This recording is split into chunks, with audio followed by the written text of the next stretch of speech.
And you're listening to Show X Live with Ken in a student accommodation all the way in Scotland and Wayne in his white windowless van. Uh-oh, I better get out of here. Enjoy the show!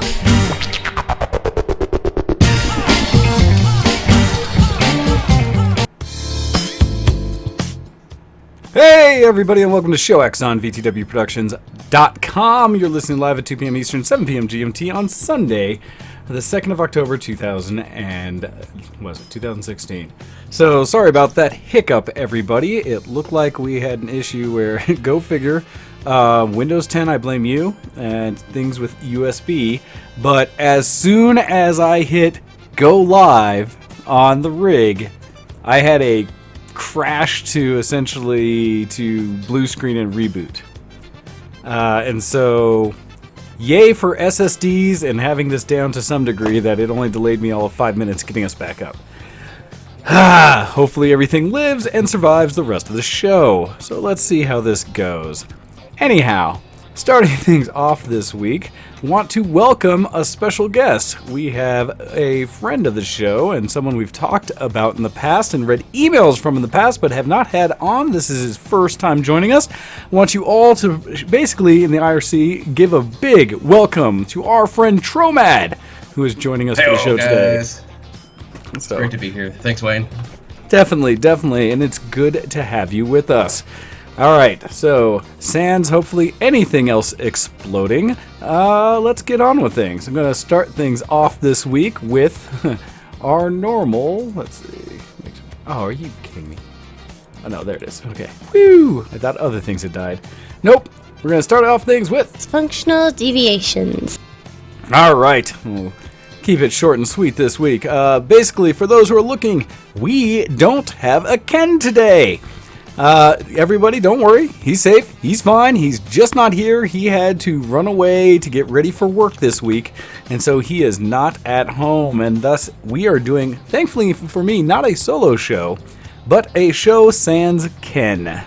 Anyhow, so in Dysfunctional Deviations for me this week, hey guys, it's October! And you know what that means. It is the month of All Hallows Eve. It is Halloween month. It is time to get scary. Or a new term for me, I guess, as I've been seeing people post, and I had a discussion with others this week about to try to see my ignorance, but saying that people are all ready for things to get spoopy. Have you heard that before, Tromad? Spoopy? Spoopy. I've never heard of spoopy. What the heck? I heard spooky and scary and just what is spoopy? So I will freely admit that I don't necessarily know what it means. But I will say that it's something that I have seen posted around with a lot of the younger community than I. And the closest, so I don't know if it's an official thing, but the closest I'd heard, and I think this was talking to Kopii or so, was saying that spooky is something so spooky that you'll poop yourself. Now, that's at least the closest I've heard to it. But all I really have seen it as, or what I heard it as, is something that is kind of as kids like to do, come up with their own way of saying something. So really, they're just saying something spooky, but they want to be different.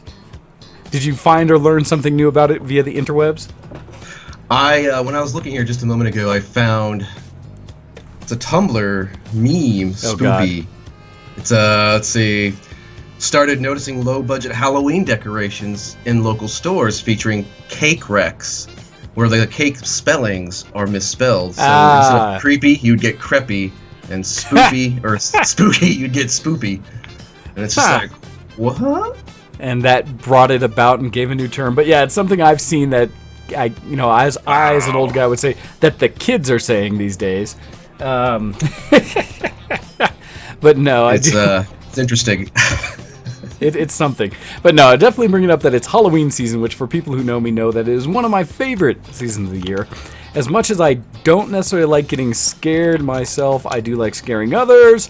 And as much as I don't necessarily take advantage of all the scary games I own, at the same time, I make sure that if I can, come Halloween, I at least try to play through all the horror games I have and things like that, streaming it for other people's entertainment. But no, it is that time of year. It's an awesome time of the year. It's the first thing that got me into costuming, of course, as a kid, and I've always loved it. So I'm looking forward. I'm very happy. I already see decorations out in the neighborhoods starting, which makes me feel bad because I haven't had time to do it myself.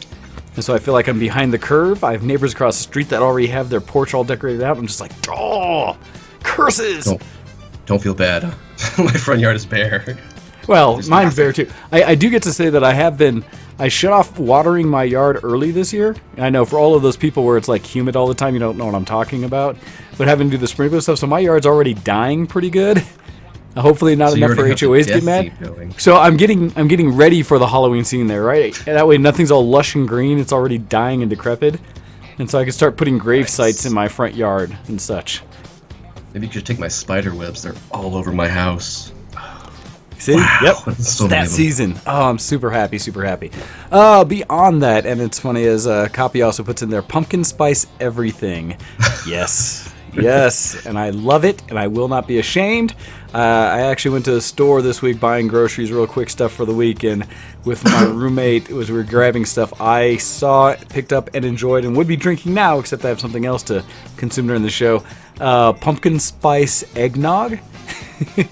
Mixing like two of my little guilty pleasure type things of way too rich eggnog along with pumpkin spice. So yes, this is the season that even my white girl shows out, and how much I love that flavor. But nice.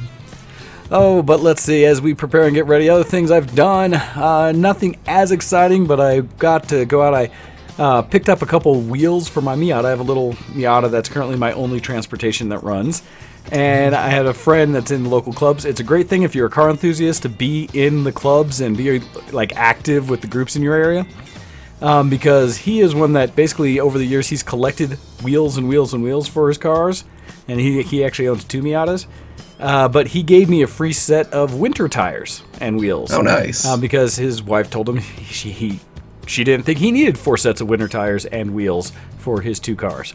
And so so he was giving them to kind of to make space, essentially, because it's amazing how you start to collect things. But in doing so, I got to go up and pick them up. Now, there are 2 things I want to bring up, and that one is that tires and wheels are not necessarily huge, especially for a Miata. But when all you have to transport them in is a Miata, they are quite large. But I did manage to fit them all in the car. And it sucks because I tried to put one in the trunk and it would not fit because I'd still had the spare tire in there. So I had to keep the top up and put one in the back window. The passenger seat I had to put down and put one wedged behind it, and then 2 in the passenger seat next to me. Wow. And so the car was just completely filled with 4 wheels. It's so silly. But got those great. But the thing I want to say is while I was up there, I have to give a shout out, and I don't remember the name of the restaurant, but because my friend John, who gave me the wheels, took me to one of his local establishments up in this area. But there was this little bar restaurant that a guy's running up there. He's a gentleman that's from Turkey that apparently works 11 months out of the year here and just running his restaurant and bar. And 1 month out of the year, he goes back to Turkey to visit with family and basically spends it sitting on a beach for an entire month, eating and drinking to his heart's content. Admittedly, a little jealous. That sounds kind of awesome. But I got to go eat at his establishment, and holy cow, was it good. I had one of the best, and I'm going to say it this way just to piss off my roommate who's not going to hear it, but to have one of the best gyros I've ever had. And I say it that way because the actual gentleman who owns the restaurant said it that way as well. So instead of trying to say gyro or whatever, but just amazing. So that's interesting. I've always heard it as euro. Well, and that's how I've heard it a lot, but I always say it wrong, and like I said, it pisses certain people off. But so did that, had some amazing food up there, kind of just getting out of the house doing things, because I did spend a lot of the time in the house this week doing geeky things and such. Other than that, I didn't train my martial arts this week, but that's because apparently everyone involved in it is old. I nicknamed it Old Man Doe because people are injured, dealing with things like kidney stones and stuff just stuff you don't wish on people, that we all kind of collectively said, nope, we are not training this week. And so you literally break elderly people when you go to this martial arts. Well, me being breaking old amongst folk. them. Now, admittedly, I am the youngest of my group, of my rank, but we have a lot of people below me now that are newer that have started in and that are doing quite well. Okay. So I'm no longer the youngest man in the room at my ripe old age. So yeah, it is still kind of old. And the last thing for me that hasn't been geeky this week that I was going to bring up is just that I continue to fall down the rabbit hole of being Hamilton trash. Because now that I have watched the musical and I've listened to the soundtrack and I have it basically playing on repeat over and over when I'm in my car, I really do like it. And I highly suggest it for anybody out there who even slightly likes musicals, especially since this one is about American history and Revolutionary Got me hooked War already. and stuff. And it tells such a good story through the musical about one of the founding fathers of the U.S. who doesn't get enough recognition for how important the decisions he made were, and that's Alexander Hamilton. So it's a really good show for that. Of course, it's embellishment of the truth based on historical fact, but making it entertaining as well because, one, it's almost an all-black cast, but it is really entertaining. So just throwing that out there. All right, so that is my dysfunctional deviations this week. I will throw it over to you, Tromad, if there's anything you'd like to, just in general, that hasn't been geeky this week, or just to kind of highlight what people you think should know about you, kind of setting the stage as we go into talk. Actually, this week has been a pretty busy week for me, in non-geek ways. So, first off, this is just going to be like, ooh, admin stuff, but I became a lifetime member of both the VFW and the NRA, so my pocketbook is very thin right now. It hurts. I guess the big deal about that is not so much the NRA, that's just more for like fun time shooting stuff. Most ranges require it, actually. But the VFW was pretty cool because I didn't know about this until I did the research, but they actually manage a small town themselves for military and family and vets to go to get their lives back in order, and they can stay there for about 2 to 4 years, especially during like deployments and stuff. So all your membership dues kind of go to support that and all the extra little fundraisers they do, not fundraisers, excuse me, the events, the departments and stuff. So I joined that, figured what better way to get back into the community, get some camaraderie going, join the VFW. Nice. So that happened. Yeah, and then also, I don't know if this is technically functional deviation material, but I did watch the movie Free State of Jones. Oh yeah, I've seen it out there, but I have not watched it myself, and so I know that it exists. But that's about it. Really, really good. What's it about? I don't know how. Okay, so the Free State of Jones is a Civil War movie set place in 1862, and it focuses primarily on, I forget the actor's name, but he is a medic in the Confederate Army. And through this entire process, he's taking like soldiers to the medical tent, and he's seeing all these horrible things, like bodies everywhere, limbs laying around.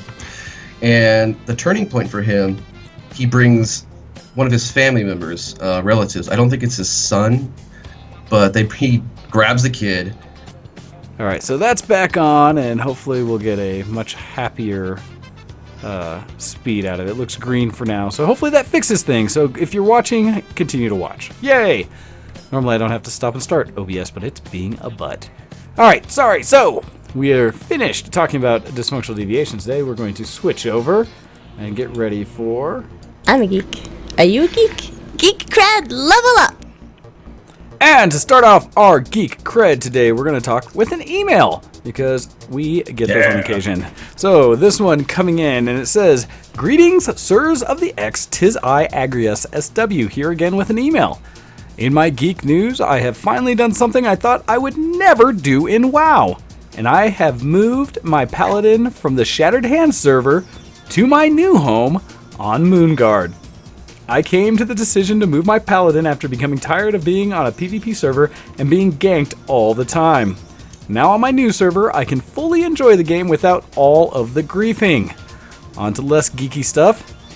Ambrosia got her first job. A few weeks ago, she had an interview and was hired by UPS and has become part of the workforce. Finally, in my last email, I talked about my plans for cosplay next year. I created a post on the VTW forums, link below, as a place for anyone to offer me some assistance. I have saved up a good amount that should be enough to get the ball rolling. That is all I have now, good sirs. Keep up the great show. Shout out to Ambrosia, Fuzzy Pixels, and Ayla, my best friends in WoW, core members of the Silverwing Guild on now Moonguard US. And this, I will include the link in the show notes for the forum text, but check out the forums at vtwproduction.com, click on the forums link, and you can jump in there and add some advice for Agriassw on his cosplay adventures, as he is looking to do characters from Full Metal Alchemist. But this comes to us from Agriassw level 110, Human Paladin, Guild Silverwings Moonguard US, the Paladin of Ambrosia Heartnet. So thank you very much for that, Agriassw. And wow, new home on Moonguard. I am very curious to hear about how that experience goes. As Kopii in the IRC has mentioned, yeah, Moonguard's an interesting server. I don't know if you are familiar with it, Tromad. Is that a druid server? Do horrible things happen there?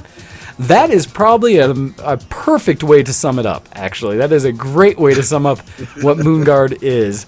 It is definitely a druid-friendly, night elf, Tauren type friendly one that is it's a role-play server.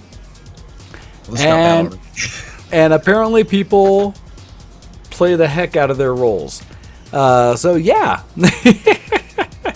And I've heard stories, and Kopii did take me through a little bit of WoW adventure as we were sharing, and she was showing me what Moonguard was doing at the moment. And I'll talk a little bit about that. Hopefully Kopii will send an email as well to let us know what is so important about what she was showing me. But yeah, Moonguard is interesting. And we started. I don't even remember where we started. I think we might have been sitting over Stormwind or something like that when she was showing me pets and mounts and things like that she had. But went over to basically Goldshire. Yeah, and apparently Goldshire is the place to get to and hang out if you want to participate in RP. And so you go into the inn there, and RP. I will tell you, well. I have played WoW before, and I've been around a lot, and I have never seen an inn that full of characters. To the point where you couldn't even really see the door. So many characters, such variety everywhere, including Hordes, even there in Goldshire, which is in the Alliance area. And from what I saw, it was lots of mostly naked Draenei and Night Elves. And then I wasn't really reading any of the chat or something like that. And I finally convinced, because Kopii was going to say, no, the Hordes hang out upstairs. I was like, because I said, so wait, if this RP server, what's going on in the inn in the bedrooms? It's like, yeah. She eventually went up there, and yes. I guess the safest thing to say was looking over in one room where it was actually mostly empty room. Because there was just this creepy, like, shirtless guy with a hat standing on top of the bed in the very back of the room, where you just looked in like, I don't think I want to go in there. And other things that were a little, it was bad. Other things a little more active happening in other rooms. But yes, as well as seeing downstairs at least one, not proposition, but request or talk about trying to invite someone into a guild that is 18 plus, mature only. And so, yeah, that's Moonguard. 18 plus, mature only, and you're inside Goldshire. I am not talking about the bear Kopii. I'm skipping the bear. But, yeah, so I got to see a piece of that. So I'd actually be very curious from Agriassw to hear how the switch from griefing to RPing, yes, is, and how well that works for he and his guild. I'm very curious about that. Anyhow. Well, that's interesting. Yeah, Stay with it all. Yeah, yep. So, other things that have happened to me this week that have been geeky. One is I got another upgrade or change to my internet situation. And I don't know if that's good, bad, or ugly, or any part responsible for what's going on. But with it, I had upgraded where I got a deal I was talking about last week, where I now have basically the full package of what the local ISP provides and for cable modem. In doing so, though, the one thing I hadn't upgraded was my hardware, because I was still running off an old gateway that I'd gotten from back when they first could give me business accounts, so I could have unfettered internet access, not worry about bandwidth caps or anything like that. Well, this week I finally got yesterday them to replace the actual gateway that I've had for years, because every time I would bump it up for my LAN parties, they would tell me you won't get the full speed because that old modem can't handle it. The old gateway can't handle it. I was like, all right, fair. So they finally upped it now that I'm permanently on the higher connection.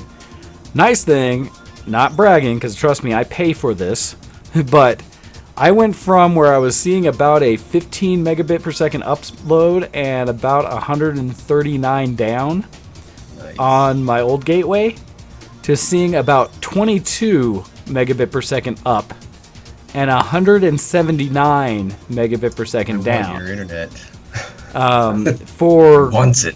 Just with an upgrade in the hardware beside it. Now, I'll give credit also the technician, and maybe I would have seen better as well.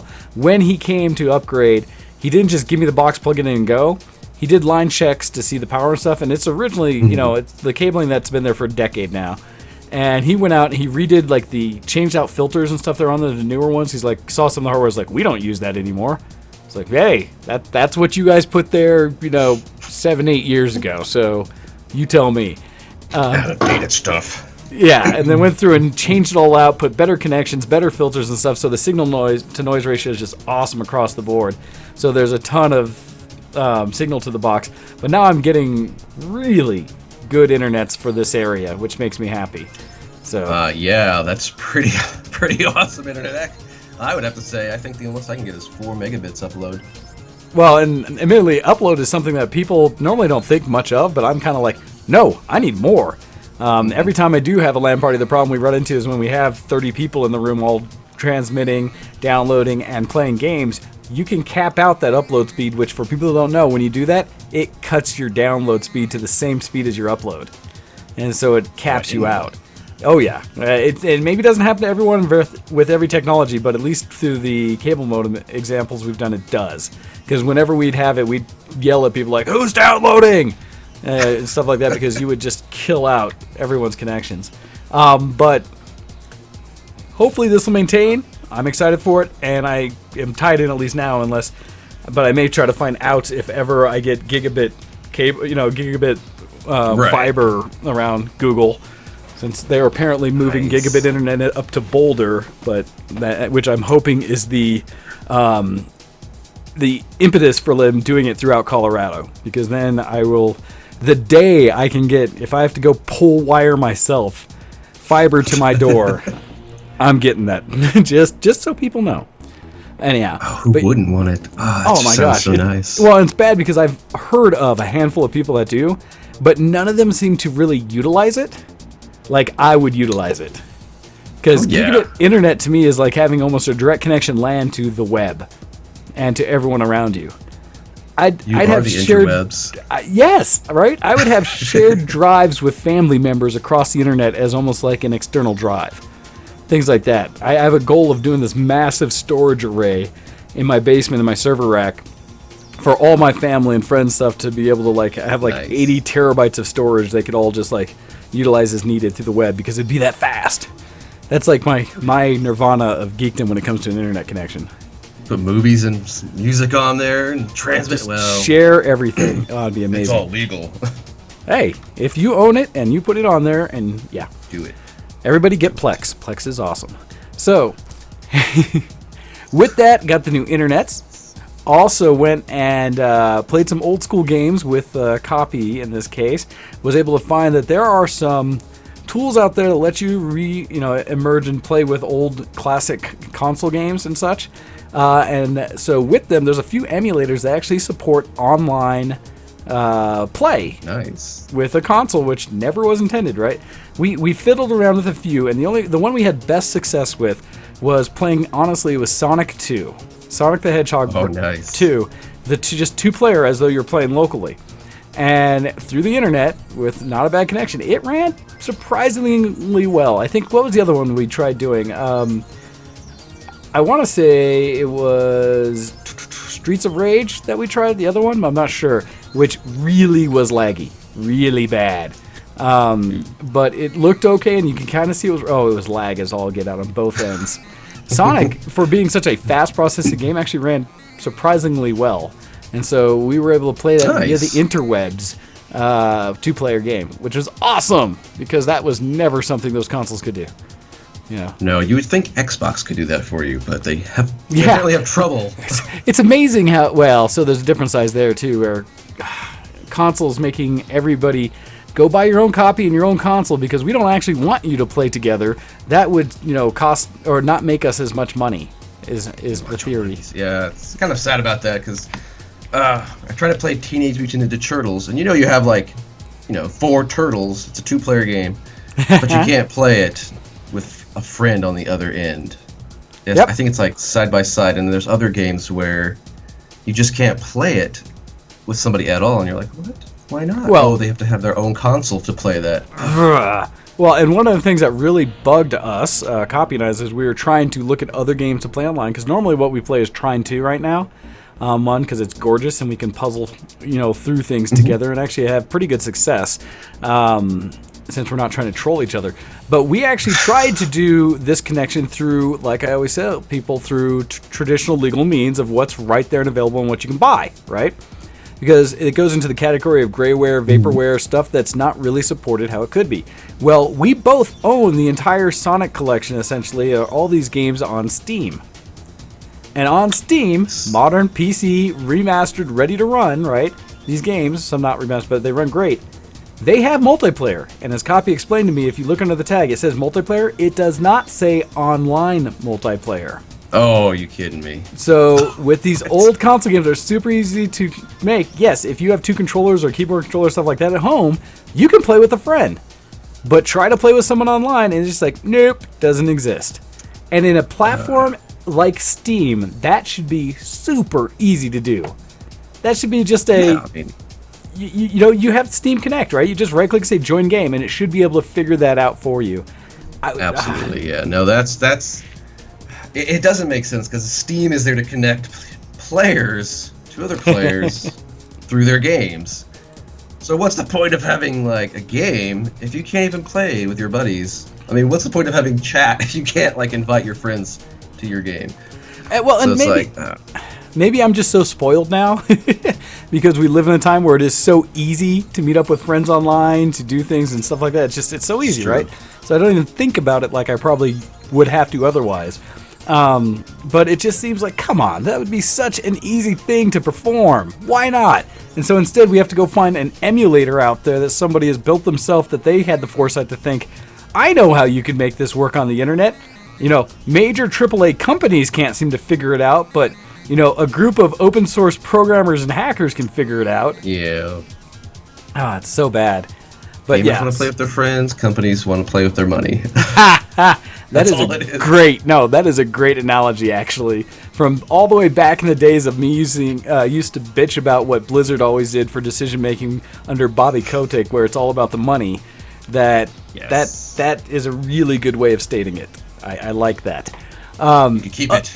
Give you permission. No, that's awesome. Other things that we did. So while I did get to play with Kopii over the internet on old school games, I also had an opportunity yesterday to play old school games in person with friends. And this was a case where a buddy of mine, Nate, so El Campo's little brother, was celebrating another day or another year on the earth yesterday for his birthday. And we went out to a brewery, a local one, Peak to Peak Tap Room, and they were hosting a tournament for Mario Kart. Oh, nice. And when I say for Mario Kart, for the original Mario Kart on the Super Nintendo. Nice. So, awesome. I say that also because my history with Nintendo is that I own an NES, original Nintendo Entertainment System, and a Game Boy, and several iterations of Game Boys after that, but that was all of the Nintendo I ever had. I never owned a Super Nintendo, a GameCube, really? N64, the Wii. There's now a Wii U in my house because my roommate. But I never owned any of the other console systems because I was getting into the Dreamcast, the PlayStation, Xbox, all those, and I was primarily PC gaming my entire life.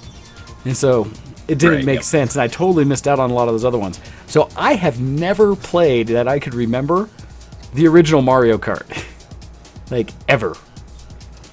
I've never actually played it myself on the Super NES, but the 64. Well, and that's the thing. Right. I got into it on the 64. It was mostly because there was ones we could play when I was in the military that were kind of in the communal hangout place. And so with that, we'd all get together and play, Mario Kart, play all these other things. Now, granted, mostly I grabbed the PlayStations you can rent because people were playing Legacy of Kain and stuff like that, which were awesome. All the graphics. But, people were doing those things, all the tournaments and things like that. And so I did play some Mario Kart over the years. But we went to the bar. I want to give a shout out to New Image Brewing because they sponsored the event. And they provided some prizes and things like that for people that were in the top 3 of the event. They had it set up in 2 pieces. There was a regular race mode event where they started everybody. They did brackets. I think there were 18 people racing, 17 people doing battle, where they put it in brackets, 2-person you race. And it was simply, you had to pull from a hat your character and what track. So that there was no just pick your favorite character and know all the secrets, right? Which definitely has an effect in that game, because depending on the track, there are a couple characters have good acceleration and control, some that are balanced where they're kind of in between, some that accelerate really great but not at top speed, and they're maybe very slippery around corners, and then others that are really big and heavy but tend to have a higher top speed, and so if you maintain speed, they're much quicker. But the challenge is it depends on the track. Tracks with shorter corners and always having to drift and churn, those big characters have a struggle. So in this case, Bowser, and was it Donkey Kong? Donkey Kong, yep. Donkey Kong and Bowser definitely have a disadvantage for these short sprint tracks, whereas like Toad, Koopa Trooper, Luigi and Mario, Luigi and Mario are the balance, right? But those two are like really fast. Princess and some are really quick, but don't necessarily have the top speed and stuff. So there is some things to that where it mattered which character you pulled and which track. But going through it out, I played in the tournament somewhat begrudgingly. I was just really there to celebrate the birthday, but it was actually turned out to be a lot of fun. And nice, yeah. A lot of geeks similar to our age, maybe a little younger than me, but with that, because Campa was there, myself, Unit Zero, and Nate all playing in the tournament. Basically, all of us being VT Dub versus the world, we did good. Versus the world showed out well. And I say that because through the tournament, and at the same time making a few people feel bad. My first rounds was against this. Well, first round was against this gal who's just like, oh, I don't really know. I was like, I honestly don't know which button does what. I just asked. And it's like, that one apparently is gas, and this makes you hop. And that's all I really knew. Like, apparently there's a break in the game. I never used it. Because I knew what gas was, that, and how to throw your item. That's all I knew in the game was steering. So I was like, all right, sure. I crushed her. Now, granted, the first round, I say crushed, it was more that she just wasn't as good as I, because I hit walls and was bouncing into things, fell off the track. I just did it less than she did. What that gave me my feeling complete in life. Well, the nice thing is it gave me that first practice round, and so then after the next round, I was a little cleaner, and I went all the way through the brackets until I finally had to face off against Nate, because Nate being on his birthday, and he must have spent so much time playing some Mario Kart back in the day. Apparently he and his brother did. He whooped everybody and made it look easy. Nice. The only thing that came down to where I was just like, darn it, is that first time when I went against Nate, we picked and we were on Bowser Castle 3, I think. And there is so much lava and places to fall in on that map that I was actually beating him for the first half of the map, like first 2 or 3 laps. And because he was hitting things falling off, and he was like, oh, and it was like, I was really clean, and then I finally made a mistake. And once I made that one mistake, I bounced off everything, ran into the little womp things, and fell off the track. And he destroyed me. So mad. I had a moment, and admittedly, he probably would have beat me even if I hadn't messed up, because I was driving the track a little more gingerly than he was. Mm-hmm. He was flying around, so I'm pretty sure he would have beat me regardless. But then I went down to the consolation round where it was between El Campo and I, And on that one, did we do Rainbow Road, I think? Because it was the very last. I know for the championship you had to do Rainbow Road. All right, maybe I was against Campo first, and that was one. But regardless, in the end, I barely beat out Campo, and then lost against Nate, and then so I got second in the tournament out of the 18 people there. Hey, I mean, at least you were in the top 3. Right? Well, That's the what great matters part, in these games. it was Nate who won. It was myself and then El Campo. All 3 of us just bam, bam, bam as we took it, swept the tournament and the prizes for the race. On the battle, I didn't do so well, but VTW still did strong where it ended up a flip there. So how was it? Was it Campo on top, Unit 0 next, and then the one person who wasn't VTW who actually did well in the battle? Nice. And the whole contest was set up in double elimination. It was really good. They provided some beers there that were $1 off per glass and such since they were sponsoring it, which is really nice. And coming from it, so the beer I showed, that I'm drinking with the show today, was part of my prize pack from getting second place, where I got a 6-pack of beers from them.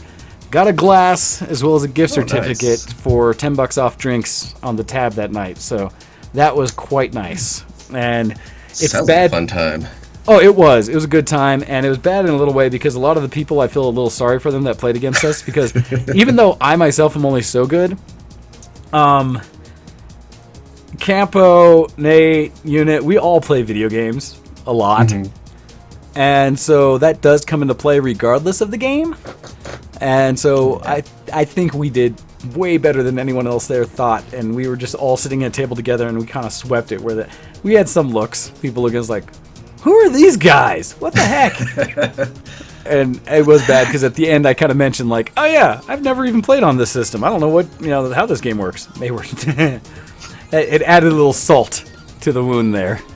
Not only are you getting crushed, we don't even know what we're doing, and you're getting crushed. Yeah. I mean, not to say you should feel bad for your performance, but yeah. No. So that was a lot of fun doing some old school, like, 2-player in-person gaming, and I give them credit because the guys running it had a couple of Retrons, the all-in-one console games, and apparently they host these things pretty often, so I may have to keep track of that for future tournaments and other ones like that. It was a lot of fun. Along with, and this being October, wanted to throw a shout-out and people awareness to game that a lot of us on VTW have been playing, and I've mentioned it the last couple of weeks from Game Fest, is MechWarrior Online. So, I have thrown out that people need to play some MechWarrior Online. We have a large group of us who play it fairly regularly at the moment, to the point of, I want to say, I logged in this morning and there were like 6 of you playing. I know Campo was in there along with a few others. My cousin, Psycho, Crimson, a bunch of guys in there all playing together, Unit and some others. Nice. And it is, just a fun game. They've done a great job refurbishing it from the beta up to what it is today, so it's so much better than it was. But the thing I wanted to bring up, and actually why I will be playing this right after the show today, is that they currently have a tournament going on. Or not a tournament, it's a reward part of the game, which is called Mechtoberfest. And in Mechtoberfest, what they're doing is they're challenging people to get into the game and play at least one match a game where you score at least 80 points in the match, which means shoot somebody. And then in each of the weight classes of mech, so lights, mediums, heavies, and assaults, they check off that if you can do the most damage in the match to a mech and have it also die, which is killed, most damage done, is the stat that it tracks, KMDD, meaning you did the most damage to that mech while you are piloting a light, a medium, a heavy, and an assault. Each one of those, you get a check for each one. And for each one you do for the next, 15 days now, 16 including today, because they're doing it from the 1st through the 17th. So you missed yesterday if you aren't doing it, but there's still rewards to be had. If you complete each of these, they track it, and at the end of the event, they will reward you. And so you get free C-bills for doing this. And right now, since I've done 2 of 17, I have 20,000 C-bills that I'm going to earn times the amount I've done each day, so 7. So right now, at the end of the tournament, I will have won 140,000 C-bills, which is not a lot. That's maybe enough for a small weapon. But by the end of the whole tournament, you have a chance to win several million C-bills for free just by playing the game. So it's really an encouragement to play the game more, as well as to get people to try different mechs. And there's trial mechs that are free to play in each of the different categories. That's actually what most of us do. As well as if you get more of the rewards, you can actually get real money, as Campo's bringing up, called MC. And in that, again, you finish all the challenges, and they can give you up to 100 MC per challenge you finish. Up to 40 overall of these things that you do over the time frame. So for 400 MC, which is more than enough to get a mech bay or some other thing in real money. As well as there's some awards possible for like items such as steins that you can put in your mech display up front from, go figure, Mechtoberfest. So a stein sitting in your cockpit as you're driving along, to skins for a few things and stuff like that. So just some neat rewards for free for playing a game that's already there. So throwing it out there, if you aren't playing MechWarrior, if you haven't for a bit, this is a great time to jump into it. And if you haven't done it, they have bonuses for new accounts that will let you earn C-bills really fast, so you can buy a couple mechs pretty quick. So throwing that out there, it's what we're playing. Yep. All right. So what else have I been doing that's geek? That was the main things, and then I have one big one. Uh-oh. So people may know I like to mod things. I love any game that has the opportunity for you to modify it to go beyond what it was designed to originally, right? Make it look bigger, run better. For me, a lot of times it's graphics. I love things that provide all the pretty graphics. Well, there's a benchmark, I would say, out there for the ability to mod a game. And a benchmark being the game that provides probably some of the most diverse and robust types of mods you can ever perform. And that is from Bethesda, the Elder Scrolls series. And it's same with the Fallout series as well. All the games from Bethesda are really good for modding. So I'd done it with Oblivion back in the day, and I've tried multiple times to do it with Skyrim. And so this time what I did is there is a guide online for modding Skyrim. And in this case, I have a YouTube video that'll be linked in the for everyone to watch after the show. But it is essentially a person who went through and in very purposeful order walks you through all the things you need to install and put to get through modding Skyrim to a very heavy. It's not full, because I've seen mods where there's people running with 400 plus mods in their game. This one pushes you to 250 mods ish that are pretty much all graphical mods and updates to the engine, which is a lot. Would that make your computer unstable or the game? So it potentially can, and that's been my problem with the chance. I have a video on YouTube that I used to talk about where I had like 53 mods or something, and I literally called it playing Skyrim on PC with 53 mods. And back in the day, that was before anybody was modding almost anything, and so it actually picked up a ton of hits. There was like 60,000 views or something back when I had done that, just because nobody had modded it to that point. Well, that doesn't even rate. 50 is like what you do when you start the game. So this one at 250 is really just a base layer for a really gorgeous, because it doesn't do a bunch of the mods that change how the game play. And I've seen some of the ones with the 400 plus where it's like there's some slick stuff in there that I probably will explore more. I have to be careful though, because there's a challenge where in the past when I got up to about 80 plus mods, that stability issue became a real thing. Yeah. And there were several times that I'd play the game thinking I didn't mod it overly until I beat it the original time. So I put like 100 hours into the game. Then I was like, now I will mod it to death. And I did. Oh, did I? I modded my Skyrim to the point where it looks pretty and everything. But every time the main dragon comes around to push the storyline... Yep, Elduin. Crash. Every time. I can't continue the main story. There are fixes for that. There are some specific Alduin crashes that people have found fixes for, ways to get around. So you could go find, because mine would get to the point where it was so unstable that anytime I would transition between locations, fast travel, or just some new event would come up, just crash. I could get it to run for about 20-30 minutes solid at a time, and then crash. And so I was just like, well, poop. And so I went away from it. But like anything, I've recently rebuilt my computer. And so now that I have significantly more hardware to run with, I was like, well, let me try that again. So I did. I was originally going to stream and or take a video of the process of me installing all these mods.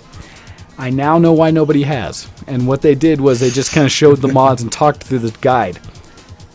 It probably took me about 20 hours to install all of these things, to get everything configured originally and read through the directions to make sure I wasn't screwing it up, to downloading the tools, installing them in the orders they needed to be, to starting to download path of all the mods to get them in there. And it's different if you have the expansions or not. And this guide's really designed what's called the not the ultimate, but it's basically the final version where it has all three of the official mods from Bethesda. It has Dawnguard, Hearthstone, and Dragonsborn or Dragonsborn or whatever. But there's the three main mods from Bethesda. And so almost all the mods that really have gone forward, they expect you to have all of them. Dawnguard, all of them. And so it's just like, well, shoot. And so if you don't, you have to skip certain mods or get other versions, things like that. And that was my first attempt. That didn't work well, and I kept getting incompatibilities. Not that I ran and crashed it, but I could see in the tools there's some that help you know if you're going to break it or not. And I was able to see that they said, nope, this isn't going to work. So I actually went and got the expansions so that I could just do the clean, full thing. So you win, Bethesda. But I got them all, and it's now fully installed. And I have to give credit that I actually got to work. Started up first time, it didn't. Well, it crashed once, but I think that was just because I had not configured all the I&I stuff. Finally got through, walked through this whole guide. I think it's called Skyrim Ultimate Modding Guide. Like I said, it says like 250 mods. Took me basically the entire day, and I was actually up till about 4 in the morning this morning as I was finishing it and finally getting it running. But I will say, it's pretty. It looks pretty now? It's really pretty. I finally got an EMB preset to work, so it changes the colors and stuff like that dynamically. Now my challenge is, and I still have to, so there's still work I have to do, which is that I got it running. It's gorgeous. It's running fine. But there are little micro stutters that happen, and I think I had seen a preset in one of the EMB things that might help that, where it loses stability, but it fixes the little micro stuttering. So I got to try that. Because right now it's not smooth. It runs great, but then it'll have little things as I turn, things popping in and stuff, just little things. And I checked, and I'm like, well, maybe it's my computer, man. I mean, I'm really running a lot, even though it's off an SSD. But I look at my resources on my other monitor.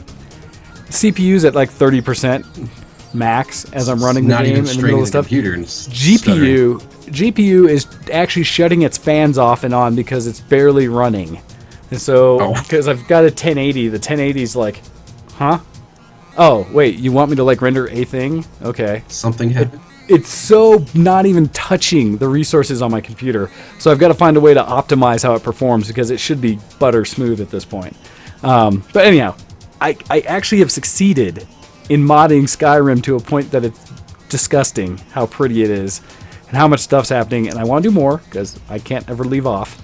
And I have to go until I break it. But just, it can be done. And do you have screenshots where you post these just images of like? I haven't yet, and I may, I'll probably stream it a bit once I have it all running and smooth. But I mean, you can just watch the videos in the modding guide that will tell you like, here, watch this, and you'll see how pretty this can be. But there's some actual like performance or play style ones I want to play with as well that cause you to have to run with your weapons. Actually, have to get in physical contact with things to make sure they hit. Because in the game, they give you a little extra buffer of probably an extra foot or so in front of you. So when you're looking first person, it looks far enough. But if you actually look third person, you'll see your guy whiff and still get a hit. And so there's some mods like that I want to do. Some other ones for realism and how you move and how you attach to the world and stuff that just make it look even better that I want to go further with. But I'm excited because it means I'm going to now go re-explore Skyrim again. And it's been years. So that makes me happy. That's a good game. And it's something different, I don't think I know any game that's similar to it. It's something that, I think Bethesda, there's a lot of things that give you examples of what, quote, open world is, right? But I think Bethesda has done it a way just far and surpassing everything I know for the ability to kind of do whatever you want in that world, right? And really bounce around and kind of just anything that you're like, I want to go about it this way, I want to be this kind of character, and because they give you the freedom of opening and modding it to make the game play however you want, which I'm a big fan of when it's a single player game like that because you're not hurting anyone else's experience. Right. And so it's like, hey, if that's how you want to have fun playing the game, do it. Play it how you want. Enjoy it. And so I really like what they do with that. Really like it. Let's see. It is time for us to take a break, actually. Break time. And so I need to put in the things for the break and pick a song here real quick. And I'm going to grab one from friend Leo because Leo has heavy metal covers everything and it's awesome. So, ooh, this is appropriate for the season. Totally grab this one. And we're going to take a pretty quick break here, about 3.5 minutes, and then we will be back to hear from Tromad about what he's been doing. It's going to be exciting, guys. Don't miss it. So we'll be back right after this. You're listening to Show X, and we'll see you again shortly. Send in your emails to showx@vtwproductions.com.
Listening to Show X on VTWProductions.com. Hey everybody and welcome back to the show. We are continuing forward with Geek Creds section today. And I'd like to say, Tromad, what have you been doing recently that's been really geeky? Well, I actually did something pretty exciting for me just the other day. Yesterday and the day before, I went to Archon, which is a science fiction convention in the St. Louis area. Now, what's different about this Archon is, up until now, I had never gone to the after parties. I've been to all these cons throughout the years, but I've never gone to the after parties. So it was just something completely new to me. And the only reason I did it was because my buddy, who was performing, was like, "Hey, you're coming to the after party now." I'm like, But I want to go home. He's like, no, you need to come and spend your money at the after party. This is what you spent all that money coming into the concert or the convention for, was the after party. I was like, okay, I'll go. And it turned out to be really fun. I mean, like I said earlier, I didn't get home until 4:30 in the morning, and all the activities actually ended at 10:30-ish at night. So, and it's only a 10-minute drive from my house. Oh, well, shoot. So I was like, okay, I'll go. So I went there. I mean, I talked to a lot of people. There was one girl walking around with a shark on her head doing the doo-doo, and I'm just going to call her Shark Girl. That's how I'm going to remember her from now on. So she had this, like, stuffed shark on her head. And, you had your standard cosplayers who wear next to nothing and call that cosplay. I was like, okay, eye candy. But then there were some really great costumes that you could tell people put a lot into. One guy had a Naruto costume that looked really great.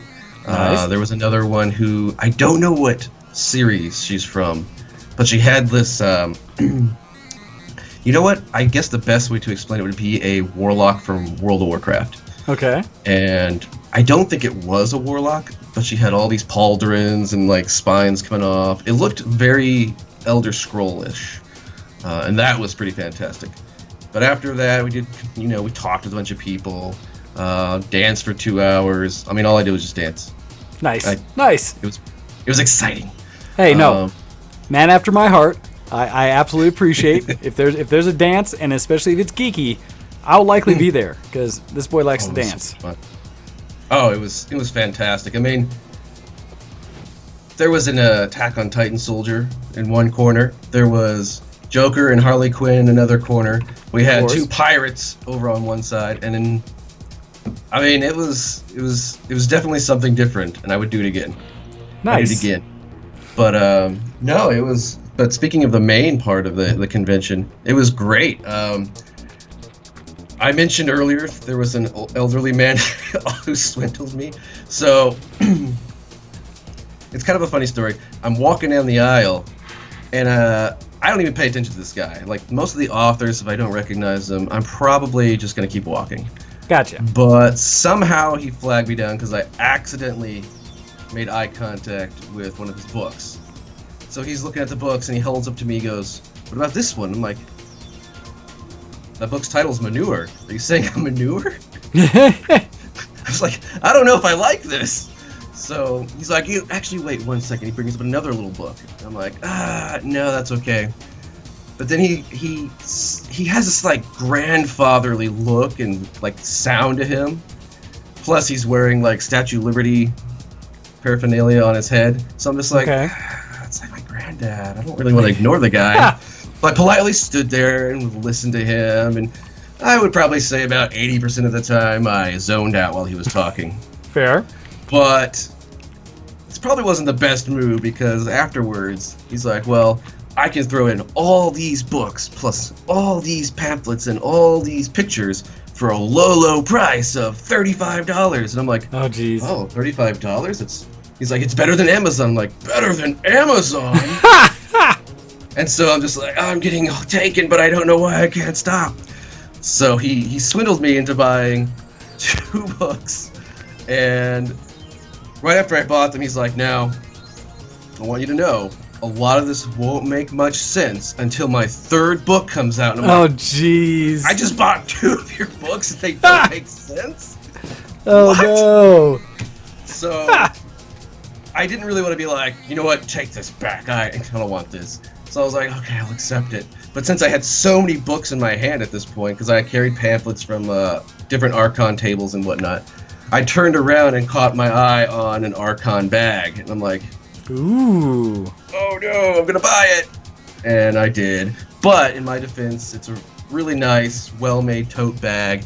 It's got Archon embroidered. Actually, before I bought the bag, I actually brought the hat. I don't know if anybody could see that, but oh yeah, it's nice. Pretty sleek hat. Now, I don't know if anybody else is familiar with it, but Archon, like I said, science fiction convention. This is actually the 40th anniversary of Archon. So it's been going on for 40 years. And actually, I thought it was really cool to know that George R. R. Martin attended the first Archon. Oh, And wow. once I heard that, I was like, well, maybe this isn't such like a silly convention. And I went there, and no, I mean, I've got a picture where an R2-D2 and a Klingon are like passing each other, and I think I named it like Two Universes Collide or something like that. But, they had a few things, and every year their pamphlets change. And here's I don't know if anyone can see it, but this is this year's Nice. program. Now every year they have one of their guest artists will draw their pamphlet, and you can find the actual artist somewhere in the hallway. And this year, I forget who it was, but his work was really awesome. Like, I was just blown away by just all the artistry, and that's kind of really what I go to Archon for originally, was just to see what geeky stuff I can find, what artwork is available. As you can see, there's well, you can't see it from here, but there's a Harlock Saga drawing right behind me. Nice. So I picked that up, and I'm just like, oh my god! It's from Ryan Daly, I think, and I saw his work in the past, and it's just, I mean, it's not high definition, but it's that little blurby artwork. Painting, I should say. That's very cool. Well, and I feel for you. I love the artwork from the conventions. There's so many good artists, and because all those conventions are so much geek focused, you find artwork you don't see everywhere else, and stuff that really will speak to you and catch your inner geek. Like, oh, is that seriously? Oh, I think I need that on my wall. Well, there was they normally have like 3 areas of sale. They have the art gallery, they have the hallway, and then they have the dealer's room. And then you don't really expect to find any artists in the dealer's room. Mostly it's just for sale, like little things like these little bookmarks, Samus, and I don't even know what they are. They're like metallic bookmarks, holographic, but this year they had some artists in there, and I think it was Michael Forst or Faust. I forget his full name. I caught it very briefly, but his artwork was just beautiful. And there was one theme with all of these images, some sort of scantily clad warrior girl. And it was just like, it was so well done. I couldn't like be like, oh, you don't have like, they're all like almost naked. No, I was just kind of like, this is just beautiful. It's just fantastic. But I didn't want to buy anything because I don't want to like put my wife in a weird spot when visitors come by and be like, why does your husband have scantily clad women all over his wall? Well, so I do sympathize, because there's a reason I don't buy any of the little statues you can get for anime. Oh yeah, I stopped because they're almost always of main female characters in very interesting positions with only so much clothing on, doing stuff, and I'm just like, well, I love that anime, or I think this artwork of the statue is awesome. So instead, my shelf's filled with robots, all like Transformers and Robotech and Macross and like things like that, and statuettes, versus anything that's a scantily clad female. To a guy, robots and scantily clad females can kind of be almost the same thing. They're like, almost one and the same. Yes. Exactly. I mean, just the other day, I'm jumping off topic for a moment though, but just the other day I was digging through my parents' cellar trying to find some old like 64 games, and I come across my entire collection of Gundam models. So I brought them home. They're somewhere in the house right now, but they're here. So I've got my Gundam models, and I'm just like, they're going on my wall soon. But back to Archon though. But yeah, no, like the artists were great, the costumes were great. It's a 3-day event. It's Friday, Saturday, Sunday, and it goes from, let's say, 9 a.m. to, if you're doing anything in the convention hall, to 11 p.m. But then obviously 3 a.m. if you're going to the after parties. And I don't know, I've talked to more people than I've ever talked to anybody going out somewhere. I mean, just random people like, hey, you got that? That's a cool costume. Yeah, yours is cool too. And then, you start talking about anime and science fiction, and then now you're talking about people's lives, and then next thing you know, you're having a beer with them, and you're like, oh, okay, well, let's go dance, and then you're all dancing. Nice. And that was a blast to me. So I will definitely do that again next year and any future cons. I wish I had a picture of my outfit, but I don't. I actually had two different styles of outfits I went. One was a bowler hat, which is this fella right here. Nice. But I was Very also wearing schwank. a very stylish, what's that navy coat called? Pea coat. Is it a pea coat? Yeah, the actual wool top Right. coat. Yep. So I had that, and then I had all this nice belt and shoes and stuff, but I also was wearing a military-style gas mask. Like, literally. Nay! The I gas was going- mask that has been featured on your show, I would say. Yes? Or is it a different one? Oh, a different one. This is a real gas mask from, so I'm guessing at some point my brother had this gas mask and the military, the army, let him just keep it, whatever. Or he just kept it. I Yeah, don't know. one of the two, something. Totally.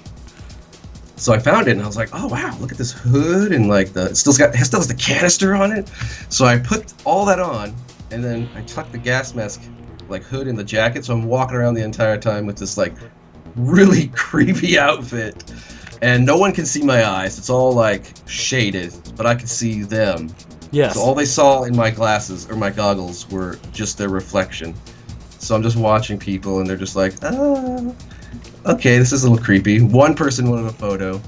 Everybody else wanted a photo with my buddy who was Cloud or something. A big Something- giant sword. Yeah, something So- Final Fantasy. Felt kind of left out, but at the same time, I could look at what I want. I could walk where I want. No one's going to question a guy with a gas mask. I also had an EpiPen like in one of my arm pockets, so you could just kind of see the EpiPen hanging out there. So that was neat. And then towards the evening, I kind of removed the gas mask and just had a little wooden pipe, so I was walking around like a British gentleman. Like, quite so. Of course, I have a photo where I'm standing behind the American flag, so all right, throws me out of character there, right? Oh, no, just over to see what these colonies were all about. Yes, what is this colony here? Oh, they have science fiction. Fantastic. But so that was my personal experience throughout the night. But one of my favorite experiences every time I go to Archon was seeing my friend's band perform, the Rum Runners. And I don't know, let's see here. I'll just post their link here in chat. But they're a pirate Irish drinking singing group. And they are some of the best I've actually seen perform. Like, they can turn off all their mics and instruments and everything and still belt out a tune. Oh, and nice. It's insane. Yeah, no, they're really good. I'm pretty sure it had something to do with where they started, where they didn't use microphones or anything like that in the beginning. So they learned to project. Right, and they attend like Renaissance festivals throughout. I think it's like Illinois, Missouri, and there might be a few out there. Maybe I think it was Iowa. Maybe was one of them. So they have to go on stage, and a lot of these places don't have microphones, so they have to project as well. So they do a fantastic job. And in fact, they were selling. They only had like 30 of these, but these little like shot glasses. Nice. Yeah, I picked up one. I'm not gonna let it go because it's very limited edition. And actually, they're releasing their CD. I kind of picked up one early, get the inside thing going on. But there's a CD right there. Nice. But they have everything from drinking songs to just ballads, and then to absolutely dirty songs. Like there's one song where they're singing about a pirate and he had sex with a moose. Interesting. But it's hilariously dirty. Was he Captain Green of the Tom? Probably. But, it's could be their former captain if you know the inside story on that one. I mean, I'll talk about that like off air, but it's pretty fun. Nice. But, they have some pretty good songs. A lot of them they try to keep it pretty funny. But they have a few that are quite serious, and then, it just kind of goes down from there. But, some of their songs, they have to stop like halfway through some of the songs and say like, are you guys getting offended yet? No? Okay. Nice. So, it was a fun time.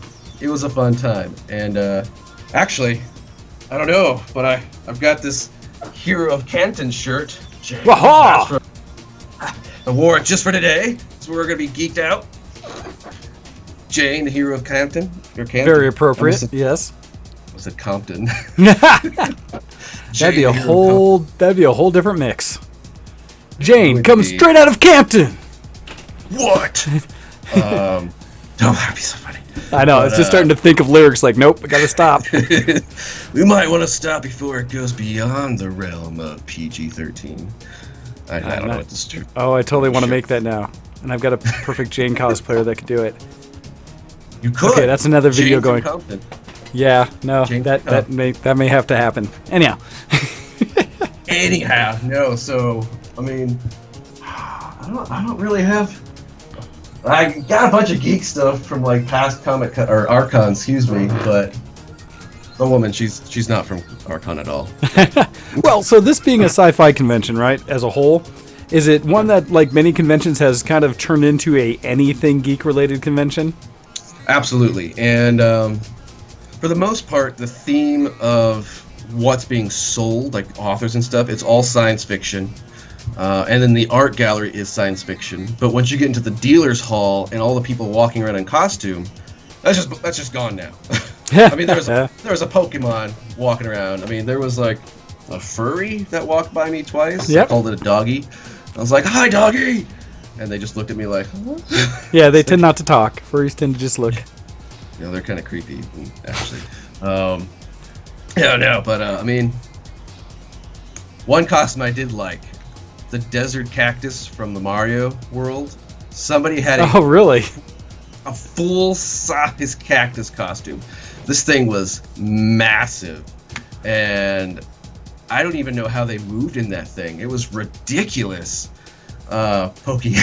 Yeah. Oh man, but golly, I can't even explain the size of it. Like, I'm pretty sure there wasn't a way for them to get through the door.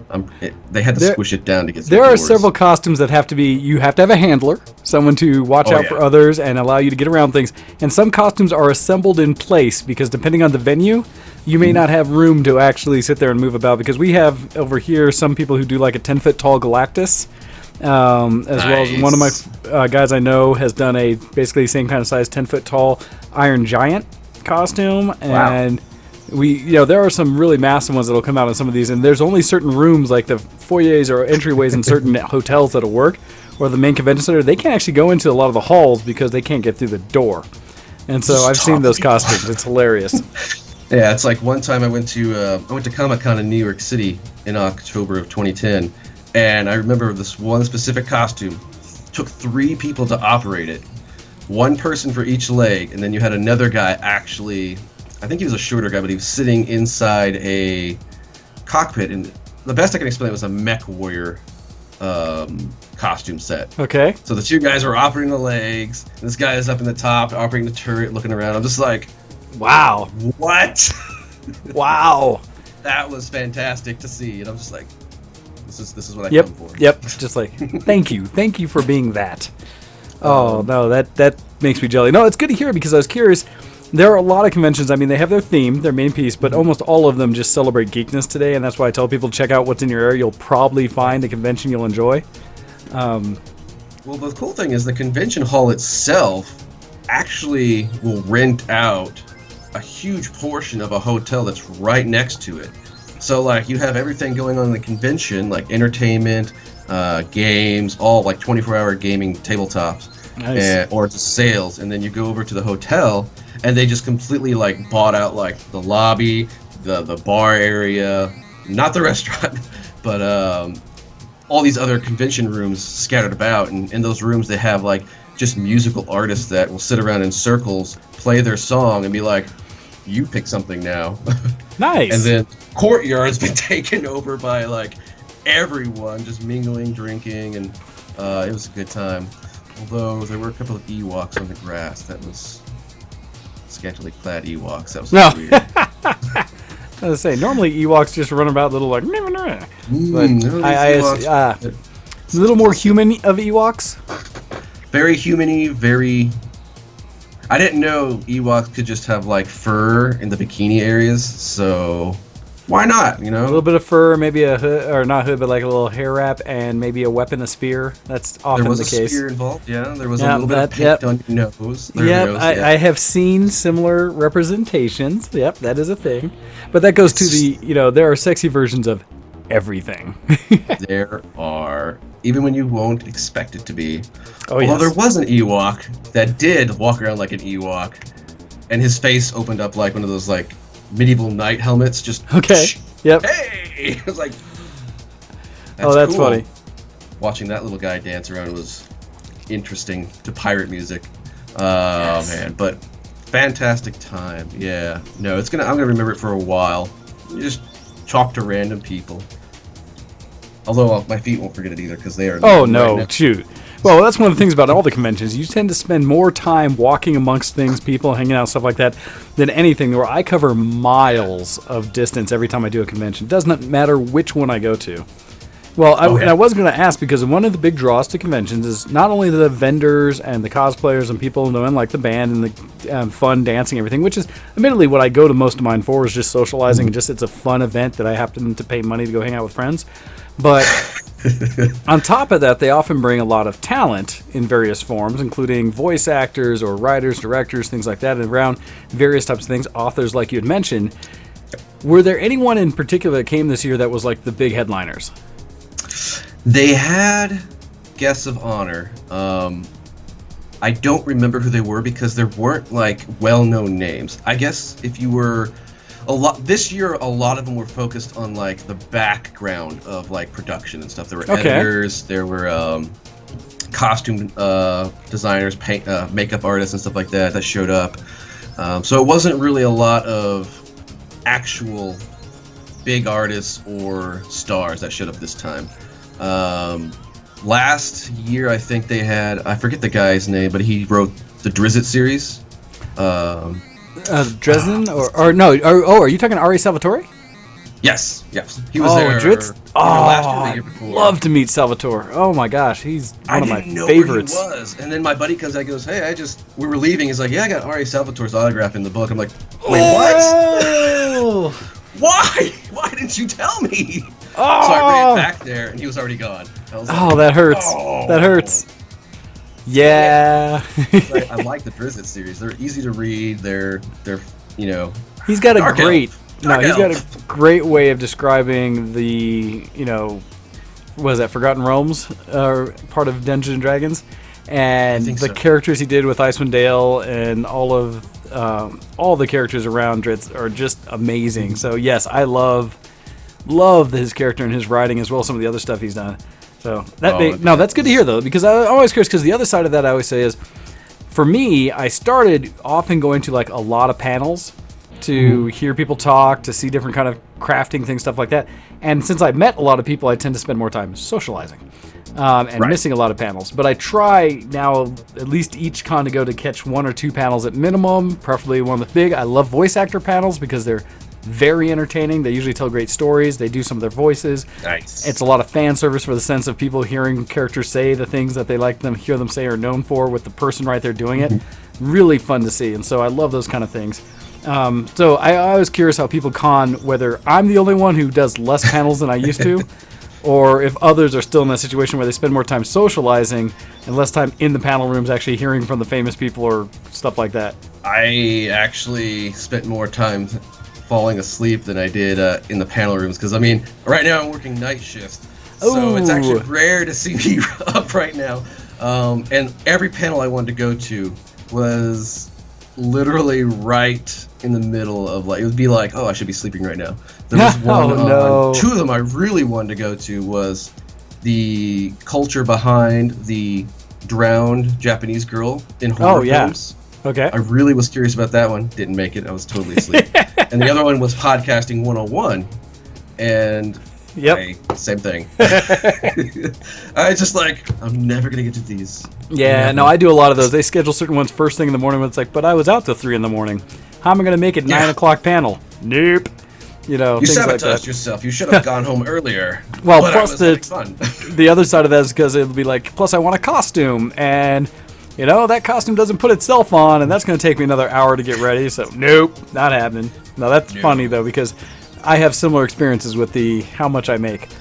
So, very cool. No, Archon sounds like a lot of fun. I mean, I love all conventions, and so that's great to hear.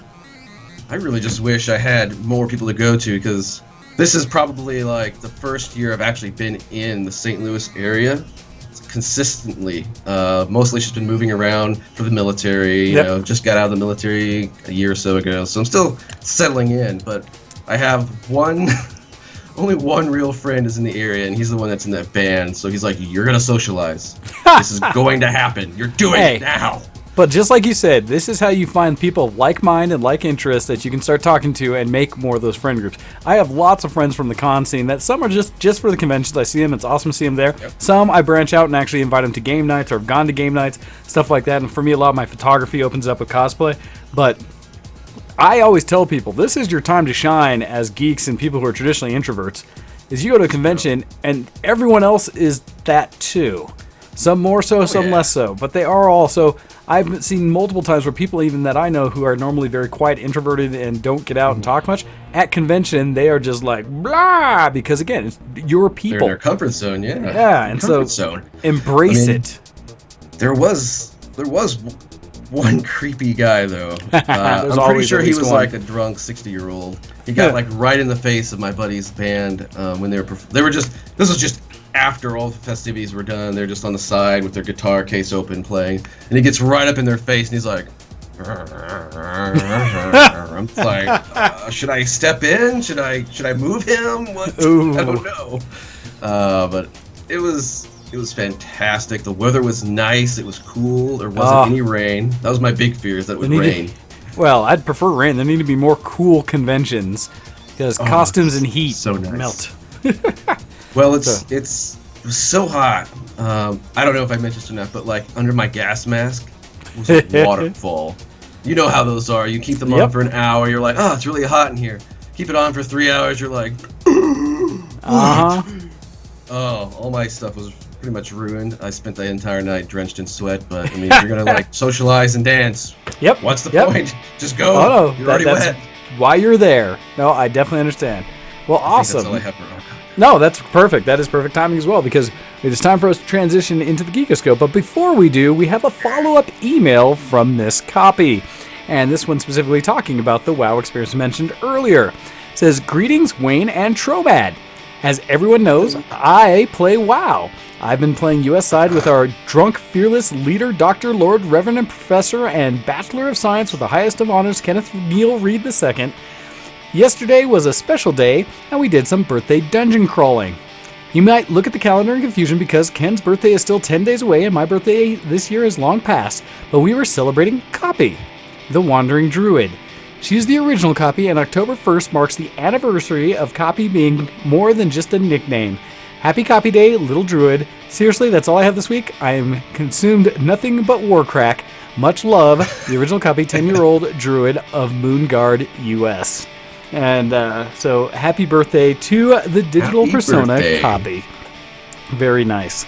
Thank you for giving us that, because yes, there needs to be some stories to go further with experiences Moonguard, because it sounds like there could be always something new to talk about. Some even might be safe for air. So, yes. Anyhow, as we get into our next section, it is time for technology, news, and more. Today on the Geekoscope. And today on the Geekoscope, I am actually going to give it in to Tromad, because you provided a few articles you wanted to talk about today. I did. Now, let's see. One of my articles that I found was really interesting was Elon Musk talking about going to Mars. Now, in it, he was like, we can get a metropolis set up on Mars by the 2060s. And I'm thinking, okay, it's kind of stretching it, but I checked out this article, and it sounds like he can do what he wants to do. I mean, he's Elon Musk. He's got the technology. And let's see if I can find that part here.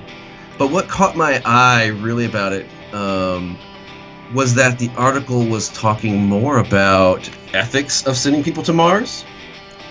Can you, put all these people on Mars, and will they survive? And I was actually really surprised that some scientists were saying that they can't because of the gravity.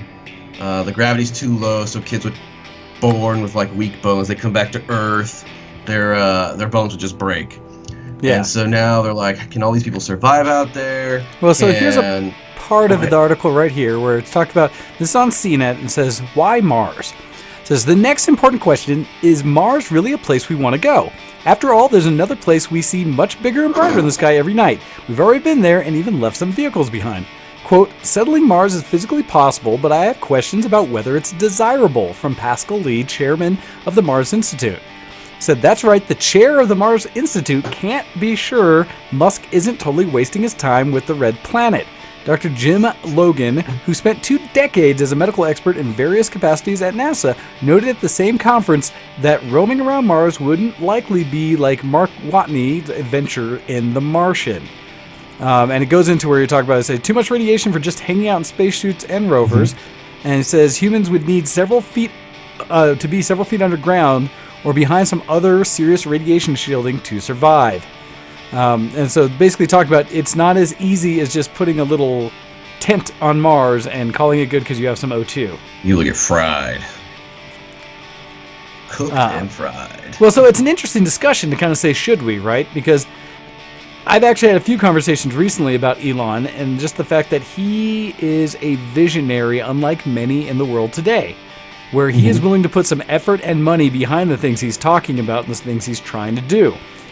You look at what he's doing to innovate the world itself and to try to get us off of fossil fuels and to try to find ways to get us just new ways of getting around and doing the things we do every day with, Tesla, with his energy products, with Solar City, and now in space exploration with SpaceX. And so he just really is pressing, and he's a smart guy. But at the same time, I say it's interesting that we talk about the ethics of stuff, because when you look at science by itself is, I would argue, unethical. It doesn't really care about ethics, because science for the pursuit of science, for discovering more, trying things out to learn more. That's what science does. It's what it demands. We put on it some ethical barriers because there's only so much the general public and people around can stomach for what we do, right, with the science and the things we try to discover and how we do it. Moments of history where science has gone bad. Well, you say that, but there's a lot of science we've also taken advantage of that went bad. A good portion of our medical research and what we do today came from wars and a lot of people who were tortured because they were tried all these things on people who were not willing participants with no regulation as to how they did stuff, right? And so there's that about science as well. But it's interesting because at least when I've heard about Mars, everything I've heard about has been like, volunteers, people who want to go be the first colonies out there. It's no one being drafted, no one being demanded, nobody being forced. And honestly, the pursuit of a goal like Mars versus going back to the moon, as was hinted in the article, pushes us further in technology than just doing what we did before, but better. Right. I mean, you could find you'd have to find brand new ways to get people to Mars. Like maybe instead of like actually dropping people onto Mars with just a rocket and like a heat shield, you have, a floating station above Mars where you dock, grab people, and then transport them down. Like, that's brand new technology right there in itself. And I mean, it's totally science fiction, but it could be possible. I mean, anything's possible if we put the minds, the money, and the people towards it. Of course, then you have to have the discussion. Should we do it? Should we feed our people instead of going to Mars? Well, okay, there's other discussions about that, because there's lots of ways you can feed the people without affecting what we already spend money on. Right. I totally agree with you on that. I think I brought it up just recently, although I have a philosophical difference of opinion with my roommate, but that's because she studies microbials in a lab all day, and so all she does is see how gross things can be and what grows in things and places and people. And so her view of the world is that everything is disgusting and will kill you. And I'm like, you just gotta try more bits of it, and then you'll build up immunities and you'll be fine. So we have a very big discussion about like how long things are allowed to stay in the fridge, which I've never had to deal with before because I'm a guy. But where all of a sudden I go in the fridge and like half my stuff's thrown away, and it's like, it was expired. It's like, it was still edible. Shush.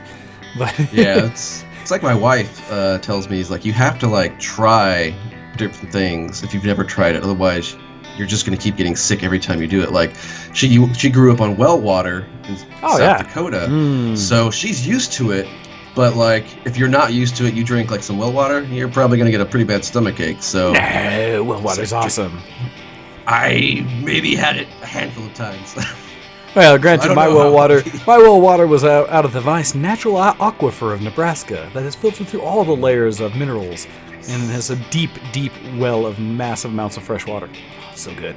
Anyhow, no, but going into just the discussion of kind of like what's, what should or shouldn't be allowed with, the ethical side, the technology side of things. For me, I'm like, go for it in many ways. I want to see how far we can go. I want to see where technology can progress. There's a lot of things we'll learn from it. So I like the idea, especially of space exploration. Actually, the thing where I was diatribe off to the thing about food production is that I go back and forth. I have a lot of people on social media who post a lot of pseudoscience and a lot of those things that just sound buzzwordy and cool, but they have no real backing to it. And they're like, see, I told you the government was doing this. Well, the one that I actually did kind of focus on that I think there's some better, because examples of other countries doing better, is just that in the U.S. or in the world as a whole, if we just did a difference for how us in civilized positions dealt with our food that goes beyond what we consider pretty enough to eat, then you could easily feed a lot of people with what we normally would just throw away. And we're talking just from the grocery stores, right? Things that officially expire but are still canned or jarred or whatever, right? Yep. Versus fresh things that are actually bad or would go bad and rot. Those should all be donated to food pantries, and then we would have no starvation in this country. We throw away more food. If you think about it, like, if you take all that food that they would throw away and then reprocess it, cook it, and then repackage it as like just a bundle of healthy food for a meal for the day, right? Just because even if it is at the end of expiration, even though someone might have put in their fridge for the next week, if you cooked it up that day or the next and presented it to people as just here's a free meal option, you would never have to have anybody donate food to any kind of food cause, ever. Absolutely no. It's all taken care of. At least in our country, right? In the U.S., it'd be taken care of, and I bet you most countries could do something to that degree.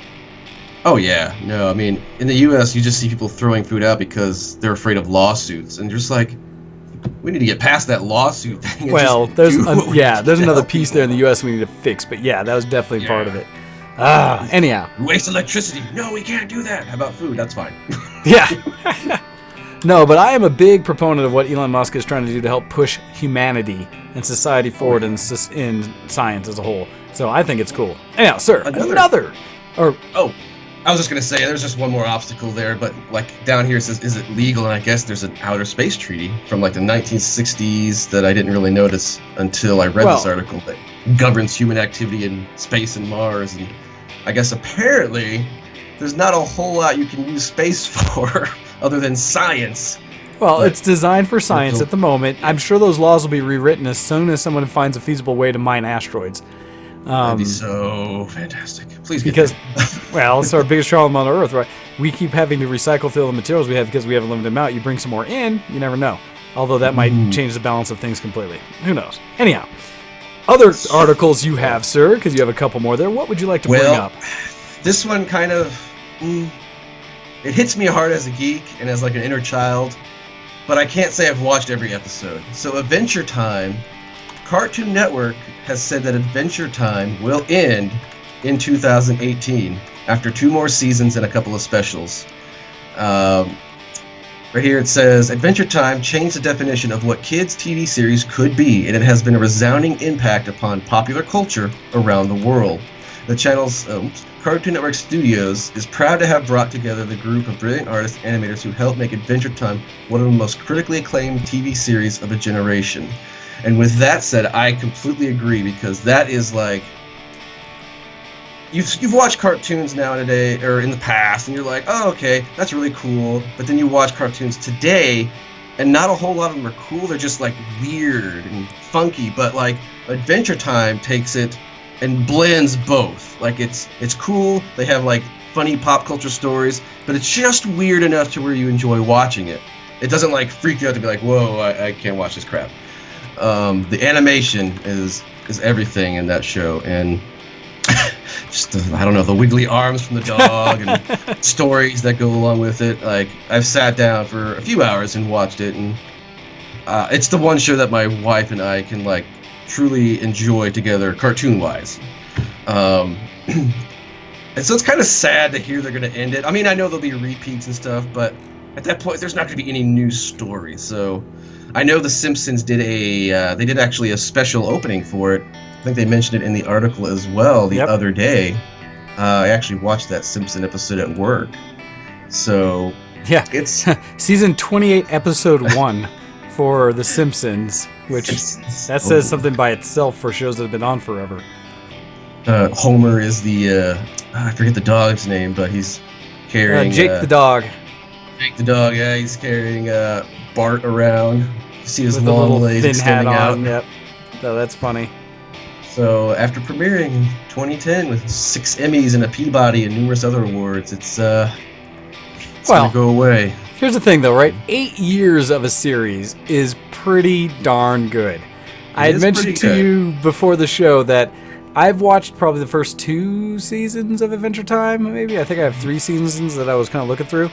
I didn't even know it was still active because I'd seen some, and I've seen a ton of people who cosplay and do things from it, but I kind of figured, it must have been finished after a couple of years, right? Nope. The fact that it is still going on. I was kind of like, well, I guess I'm going to have to go back out and do some looking. So, wow. My thing is, I don't have any cable TV here. I get all my stuff from the internet, so I can't really follow the local TV channels. Oh no, so mine's all internet, Netflix, and Crunchyroll type stuff for me as well. And so I always tell people I'm usually about a year behind on seasons because that's when they release on Netflix. Although I just started first episode yesterday or last night as I was finishing up the installs for Skyrim this morning of Luke Cage. And because I'm a big fan of what Marvel has been doing, both television and movie, the first episode of Luke Cage, and I was pleasantly not surprised, but just continuing my enthusiasm for it because this is Marvel has their themes for all the stuff they're doing. This is their black show. This is their not blaxploitation in the sense, but this is their real like black culture show. Is Luke Cage's story so far, and that's interesting to see their spin on it. Luke Cage, he is a spinoff from Jessica Jones, correct? Part of the whole concept of the Defenders and what they're building up with that.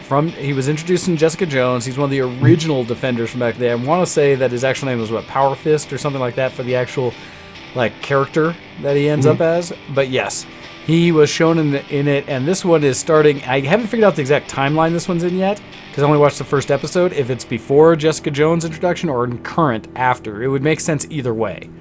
And so I think they continue with where the characters are today versus in series with versus jumping back. So I think that's where it's at. But so far, yeah, I'm jazzed that another series is hit. Can't wait to binge watch it all because I've enjoyed them. Oh yeah, no, I'm still actually, it's not on Netflix I was thinking of. It was something else. Never mind, scratch that. I was thinking of an anime from Crunchyroll that accidentally got leaked, so they dumped the entire series on Crunchyroll all at once. Oh, nice. So you have to wait again for it to all come out. Well, that's a challenge with today's era of binge watching, right? Is that you can get something beautiful. I did this with Voltron when it hit just a month or so ago when the new Voltron hit Netflix. I watched it all within 24 hours. And while that was amazing and it was fun, it means I've got no more Voltron until the next season hits in a year. See, you broke it for yourself. 2 or 3 episodes, do what you want, come back later. Well, and normally I do that with most because I usually keep whatever series I'm watching on another screen while I'm doing things like editing photos or getting things running on another screen. So I kind of multitask with it almost everything. A lot of my anime that way. But certain shows, they require a little more, participation, or a little more focus. And it'll be for me is any show that pulls me out of my office. So it's not just on one of my monitors on the side, but is instead on the actual television. Right. Where I broadcast it to the TV, then I'm like, yes. That's one that's worthwhile. And This is a so good one. Luke Cage feels like that's going to be another one. Voltron definitely was. I love Jessica Jones, all those. And we're getting very close to, what, Doctor Strange coming out? And so that's this winter time frame, so we're about to cap the year off with that and like Rogue Squadron and stuff. So anyhow, totally getting on the side for new media coming out and looking forward to.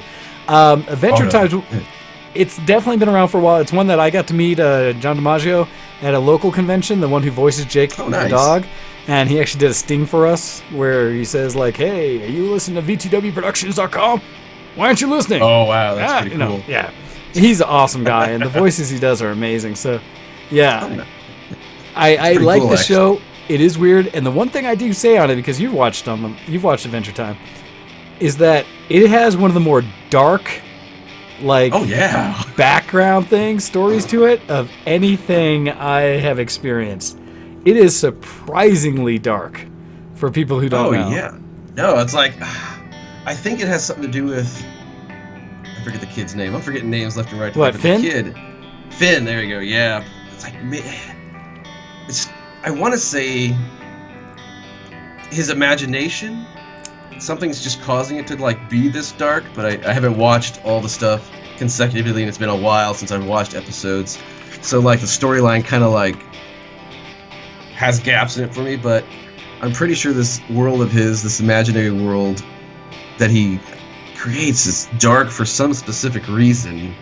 Well, I want to like Google it right now. Is it that he creates, or his reality of it? Because the whole idea is this is post-apocalyptic, right? This is Earth after all of it went to pot, and you're left with, sugar creatures, except for Finn, the one human. The dog that is completely elastic in all forms. You get this tragic story of Marceline and such being someone who survived but became a vampire, as well as who had helped her out, the Ice King, who had actually helped save her and was a hippie back in the day before he got caught up in everything and survived and turned into the Ice King. And just, it's tragic. Like, the actual story behind it is so dark. And so, yeah. But it is a good show. But there is some things behind it. No, that sort of thing right there where they have like this lighthearted tone up front, but then if you look back in the scenes, it's just dark. Like, I've seen a few cartoons or TV shows like that. It's like all happy up front, but if you delve into it, Rick and Morty, it's like dark, and there's just hidden things in there that you're like, oh, the average viewer wouldn't really notice. They're just like, that's funny, but you're like, yeah. Well, you're looking like, wait. Or the ones that you just kind of hear, oh, that's cool. And then you hear the story like, that's really sad. Holy cow, how is this for kids? Right? Kind of thing, where you'll catch some of those moments. You have to expose children to this. They're too weak right now. Yes. They must be stronger. They must know they can survive. So it'll be sad to see it go. We still have a good year and a half or so of it left. So if you do like your Adventure Time, there's plenty to get hold of. I'm sure there'll be ways to get back and consume all of it.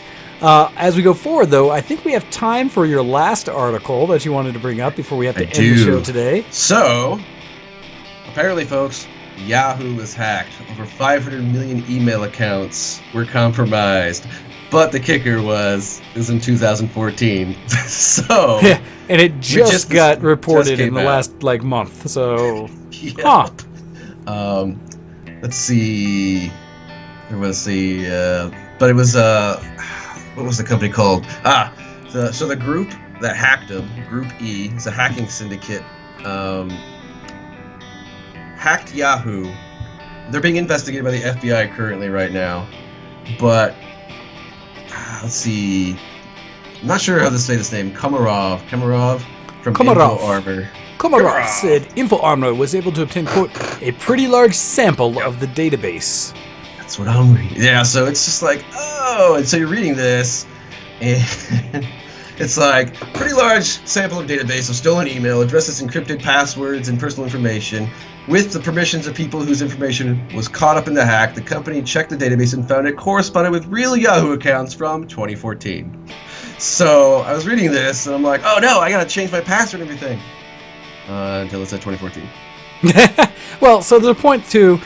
it is still advisable whenever you hear large companies getting hacked and details getting out to be proactive, go in there and change any of the passwords and login type information you have attached to that password or anywhere else you might have reused that password to be safe. There's a point where, yes, it happened a couple years ago, so there's a chance that information has been disseminated, utilized, and done something with already. However, there's also a reality that personal information is being sold and stolen all the time. There's a huge business in that. Some of it, when people get these massive data dumps of millions of accounts, it may take a while for people to actually do anything with them. Like, especially if one group had 500,000 account information, and where do you start? Let's try to log into this one, then this one, and then this one, and do something with it, right? And what are you going to do with that? Yeah. Oh, wait, he doesn't actually have an active email. Well, shoot. What does he have? Oh, this person's, so who knows? But it is still advisable to switch them all so that you don't, because admittedly, if someone can get into your email and your email is the location where all of your accounts reset their emails to, that is a very powerful thing for a person to get hold of, because then they just go to every one of your accounts and says, redo my password. Come back and say, oh, look, now I can redo it because I own your email. So yeah, and with people like me, where everything runs through Yahoo, it was like a complete shock, because that's like, I mean, I just have a few things that are backups on like Gmail and everything like that, but most of everything I do totally through Yahoo, and it kind of scared me. But then, I mean, we had all our information. China took everything already from us, so. Well, no, you say took. We just gave it to them. I have a joke that I always say that, no, we didn't actually have any hacks from China. Our government just gave all the information over because they outsourced our security checks and things like that in the government and military, because it's cheaper for China to do it since they already have most of the information. You know what? It probably more organized in their hands as well. Oh, they're able to come back with checks much faster than our people could. So, no, like I said, that's my bad joke about our security. That is. I hope no government workers are watching this. No, but I like this line right here at the end, though, because they're talking about they believe it wasn't a state actor, but now they're like, what is a state actor, and how do you know when you're dealing with a state actor versus a non-state actor? Or an actor sponsored by a state. Yeah, it's so much. And Kuro's in here, and he knows much more about security and online stuff, and says that usually all these password dumps end up in a big password cracking list commonly available. So like I said, it's still advisable to get out there and make sure you check your stuff. And was there any other fallout from this? I'm trying to remember. Or if it was just stating that, yes, it happened. I think it was just, yes, it happened, and this was when it happened. There wasn't like any fallout that it mentioned, but I hope there wasn't. Well, the only thing was they said 500 million email accounts were nabbed. So the info for those. But I don't think there's any. Well, if you have 500 million email accounts to go through, like you said, if you have a small group, there's potentially large groups, and they sometimes split the accounts up to sell them, and people will just start using them to set up false accounts and do other things. So it's always something to definitely be aware of and to keep track of yourself. For me, I think the one thing to note is that I think it's Yahoo. I'm pretty sure that owns, for me at least, Flickr, which is one of the better photography sites out there because they don't steal your IP. And so just, there are other things that are sometimes attached to one account's email. Like one of the big powerful ones, if anyone got hold of all your information for Google accounts, there is so much usually tied up in Google accounts, from us YouTube to Gmail to your Google Plus if you use it, things like that identity suddenly spreads very far. So everyone, be secure. All right. So on that note, though, it is time for us to start ending the show today. In doing so and preparing for that, Tromad, would you please remind or give people interest of who you are, where they can find you if they want to follow you and see what you do on a regular basis? So I have a YouTube channel called Tro Talk. You can find it just by typing in Tro Talk, no spaces.